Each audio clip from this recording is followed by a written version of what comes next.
പിതാവിനും പുത്രനും പരിശുദ്ധാത്മാവിനും സ്തുതി, ആദ്യം മുതൽ എന്നേക്കും ആമേൻ. ഈശോയിൽ സ്നേഹമുള്ള എൻ്റെ സഹോദരി സഹോദരന്മാരെ, നമുക്കിന്ന് 8-ാം ദിവസത്തെ പരിശുദ്ധാത്മാവിനോടുള്ള നൊവേന ചൊല്ലി പ്രാർത്ഥിക്കാം. പരിശുദ്ധാത്മാവേ വരണമേ, അങ്ങേ ഇഷ്ടദാസിയായ പരിശുദ്ധമ്മയുടെ ഹൃദയത്തിൻ്റെ മധ്യസ്ഥയാൽ ഞങ്ങളിൽ വന്നു നിറയണമേ, ഞങ്ങളിൽ വന്ന് വസിക്കണമേ, ഞങ്ങളെ നയിക്കുകയും ചെയ്യണമേ. പരിശുദ്ധാത്മാവേ എഴുന്നള്ളി വരണമേ, അഗതികളുടെ പിതാവേ, ദാനങ്ങൾ നൽകുന്നവനെ, ഹൃദയത്തിൻ്റെ പ്രകാശമേ എഴുന്നള്ളി വരണമേ. എത്രയും ആനന്ദത്തോടു കൂടിയിരിക്കുന്ന പ്രകാശമേ, അങ്ങേ വിശ്വാസികളുടെ ഹൃദയത്തിൻ്റെ ഉള്ളുകളെ അങ്ങ് നിറയ്ക്കണമേ. അങ്ങേ വിളവ് കൂടാതെ മനുഷ്യരിൽ ദോഷമല്ലാതെ ഒന്നുമില്ല. അറപ്പുള്ളത് കഴുകണമേ, വാടിപ്പോയി നനയ്ക്കണമേ, മുറിവേറ്റിരിക്കുന്ന സുഖപ്പെടുത്തണമേ, രോഗപ്പെട്ട് പൊറപ്പിക്കണമേ, കടുപ്പമുള്ളതുമായി പെടുത്തണമേ, ആറിപ്പോയത് ചൂട് പിടിപ്പിക്കണമേ, വഴിതെറ്റിപ്പോയത് നേർവഴിയാക്കണമേ. അങ്ങിൽ വിശ്വസിക്കുന്ന വിശ്വാസികൾക്ക് അങ്ങ് 7 വിശുദ്ധദാനങ്ങളും ഫലങ്ങളും വരങ്ങളും നൽകണമേ. ഭാഗ്യമരണവും പുണ്യയോഗ്യതയും നിത്യാനന്ദവും അവിടുന്ന് ഞങ്ങൾക്ക് കൽപ്പിച്ചൊല്ലണമേ. ആമേൻ. 8-ാം ദിവസം. വചനഭാഗം അപ്പസ്തോല പ്രവർത്തനങ്ങൾ 2-ാം അധ്യായം 37 മുതൽ 47 വരെയുള്ള വാക്യങ്ങൾ. ഈശോയെ അനുഗ്രഹിക്കണമേ. ആദ്യ ക്രൈസ്തവ സമൂഹം. ഇത് കേട്ടപ്പോൾ അവർ ഹൃദയം നുറുങ്ങി പത്രോസിനോടും മറ്റ് അപ്പസ്തോലന്മാരോടും ചോദിച്ചു, സഹോദരന്മാരെ, ഞങ്ങൾ എന്താണ് ചെയ്യേണ്ടത്? പത്രോസ് പറഞ്ഞു, നിങ്ങൾ പശ്ചാത്തപിക്കുവിൻ. പാപമോചനത്തിനായി എല്ലാവരും യേശുക്രിസ്തുവിൻ്റെ നാമത്തിൽ സ്നാനം സ്വീകരിക്കുവിൻ. പരിശുദ്ധാത്മാവിൻ്റെ ദാനം നിങ്ങൾക്ക് ലഭിക്കും. ഈ വാഗ്ദാനം നിങ്ങൾക്കും നിങ്ങളുടെ സന്താനങ്ങൾക്കും വിദൂരസ്ഥർക്കും നമ്മുടെ ദൈവമായ കർത്താവ് തൻ്റെ അടുക്കിലേക്ക് വിളിക്കുന്ന എല്ലാവർക്കും ഉള്ളതാണ്.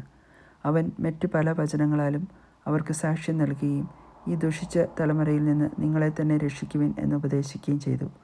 അവൻ്റെ വചനം ശ്രവിച്ചവർ സ്നാനം സ്വീകരിച്ചു. ആ ദിവസം തന്നെ 3000-ഓളം ആളുകൾ അവരോട് ചേർന്നു. അവർ അപ്പസ്തോലന്മാരുടെ പ്രബോധനം, കൂട്ടായ്മ, അപ്പം മുറിക്കൽ, പ്രാർത്ഥന എന്നിവയിൽ സദാ താൽപര്യപൂർവ്വം പങ്കുചേർന്നു. എല്ലാവരിലും ഭീതി ഉളവായി. അപ്പസ്തോലന്മാർ വഴി പല അത്ഭുതങ്ങളും അടയാളങ്ങളും സംഭവിച്ചു. വിശ്വസിച്ചവർ എല്ലാവരും ഒറ്റ സമൂഹമാവുകയും തങ്ങൾക്കുണ്ടായിരുന്നതെല്ലാം പൊതുവായി കരുതുകയും ചെയ്തു. അവർ തങ്ങളുടെ സ്വത്തുക്കളും വസ്തുവകളും വിറ്റ് ആവശ്യാനുസരണം എല്ലാവർക്കുമായി വീതിച്ചു. അവർ ഏക മനസ്സോടുകൂടി താൽപര്യപൂർവ്വം അനുദിനം ദേവാലയത്തിൽ ഒന്നിച്ചുകൂടുകയും ഭവനം തോറും അപ്പം മുറിക്കുകയും ഹൃദയലാളിത്യത്തോടും ആഹ്ലാദത്തോടും കൂടെ ഭക്ഷണത്തിൽ പങ്കുചേരുകയും ചെയ്തിരുന്നു. അവർ ദൈവത്തെ സ്തുതിക്കുകയും എല്ലാ മനുഷ്യരുടെയും സംപ്രീതിക്ക് പാത്രമാവുകയും ചെയ്തു. രക്ഷ പ്രാപിക്കുന്നവരെ കർത്താവ് അവരുടെ ഗണത്തിൽ പ്രതിദിനം ചേർത്തുകൊണ്ടിരുന്നു. നമ്മുടെ കർത്താവായ ഈശോ മിശിഹായ്ക്ക് സ്തുതി. മധ്യസ്ഥ പ്രാർത്ഥന. രക്ഷയുടെ മാർഗം വെളിപ്പെടുത്താനായി പരിശുദ്ധാത്മാവിനെ ഭൂമിയിലേക്ക് അയച്ച ദൈവത്തോട് പരിശുദ്ധാത്മാവിൻ്റെ ഫലങ്ങളാലും ദാനങ്ങളാലും നമ്മെ നിറയ്ക്കണമെന്ന് പ്രാർത്ഥിക്കാം. കർത്താവെ, പരിശുദ്ധാത്മാവിൻ്റെ ദാനങ്ങളാലും ഫലങ്ങളാലും ഞങ്ങളെ നിറയ്ക്കണമേ. ആദിമ ക്രൈസ്തവ സമൂഹത്തെ പോലെ ഞങ്ങൾക്കുള്ളവ പങ്കുവയ്ക്കുന്നതിലൂടെ ദൈവരാജ്യം ഇവിടെ സ്ഥാപിതമാകുവാനായി കർത്താവെ, പരിശുദ്ധാത്മാവിൻ്റെ ദാനങ്ങളാലും ഫലങ്ങളാലും ഞങ്ങളെ നിറയ്ക്കണമേ. ഈശോയെ, അവിടുത്തെ അമ്മയെ ഞങ്ങൾക്കും അമ്മയായി നൽകിയല്ലോ.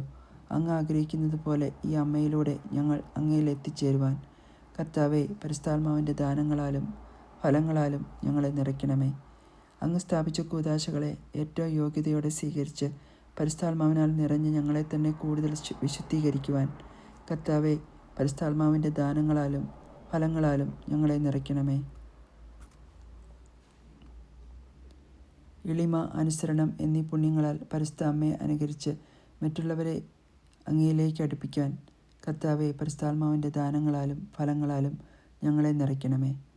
പരിശുദ്ധ തൃത്വത്തിൻ്റെ ഐക്യത്തോട് സാദൃശ്യമുള്ള ആദിമ ക്രൈസ്തവ സമൂഹത്തെ പോലെ ഞങ്ങളും കൂട്ടായ്മയുടെ ഐക്യത്തിൽ ശക്തിപ്പെടുവാൻ കർത്താവെ, പരിശുദ്ധാത്മാവിൻ്റെ ദാനങ്ങളാലും ഫലങ്ങളാലും ഞങ്ങളെ നിറയ്ക്കണമേ. സമാപന പ്രാർത്ഥന. ഓ ദൈവമേ, ഞങ്ങൾക്ക് സൗമ്യത എന്ന ഫലം നൽകണമേ. പരുഷമായ വാക്കുകളാലും പ്രവൃത്തികളാലും മറ്റുള്ളവരെ വേദനിപ്പിക്കാനും മുറിപ്പെടുത്താനും ഞങ്ങൾക്കിടയാകാതിരിക്കാൻ ഞങ്ങളെ സഹായിക്കണമേ. മറ്റുള്ളവരെ വേദനിപ്പിക്കുന്നതിൽ സന്തോഷം കണ്ടെത്തുന്നവരായി ഞങ്ങൾ ഒരിക്കലും മാറാതിരിക്കട്ടെ. മറ്റുള്ളവർ ഞങ്ങളോട് എങ്ങനെ പെരുമാറണമെന്ന് ഞങ്ങൾ ആഗ്രഹിക്കുന്നുവോ അതുപോലെ അവരോട് പെരുമാറാനും ഞങ്ങളെ ശക്തരാക്കണമേ. രോഗികളോടും ദുഃഖിതരോടും പ്രായമായവരോടും അവശരോടും കരുണയും കരുതലും ഉള്ളവരായിരിക്കാൻ ഞങ്ങളെ സഹായിക്കണമെന്ന് ഞങ്ങളുടെ കർത്താവായ ഈശോ മിശിഹാ വഴി അങ്ങയോട് ഞങ്ങൾ പ്രാർത്ഥിക്കുന്നു. ആമേൻ.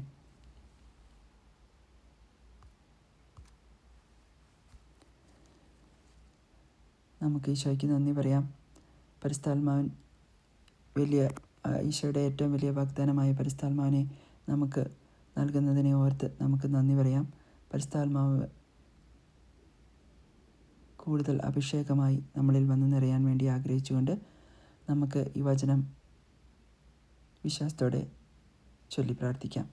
പരിശുദ്ധാത്മാവ് നമ്മുടെ മേൽ വരും, അത്യുന്നതൻ്റെ ശക്തി നമ്മുടെ മേൽ ആവസിക്കും. ആമേൻ. പരിശുദ്ധാത്മാവ് വന്നു കഴിയുമ്പോൾ ഞങ്ങൾ ശക്തി പ്രാപിക്കുകയും ജെറുസലേമിലും യൂദയയിലും സമറിയയിലും ലോകമെമ്പാടും ഞങ്ങൾ ഈശോയ്ക്ക് സാക്ഷികളായിരിക്കുകയും ചെയ്യും. ആമേൻ.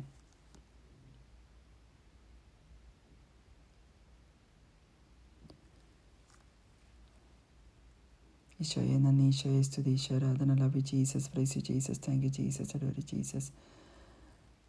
പരിശുദ്ധാത്മാവേ നന്ദി, പരിശുദ്ധാത്മാവേ സ്തുതി, പരിശുദ്ധാത്മാവേ ആരാധന. പിതാവായ ദൈവമേ, ഞങ്ങളങ്ങേ ആരാധിക്കുന്നു, സ്തുതിക്കുന്നു, മഹത്വപ്പെടുത്തുന്നു. ഞങ്ങളങ്ങേക്ക് നന്ദി അർപ്പിക്കുന്നു.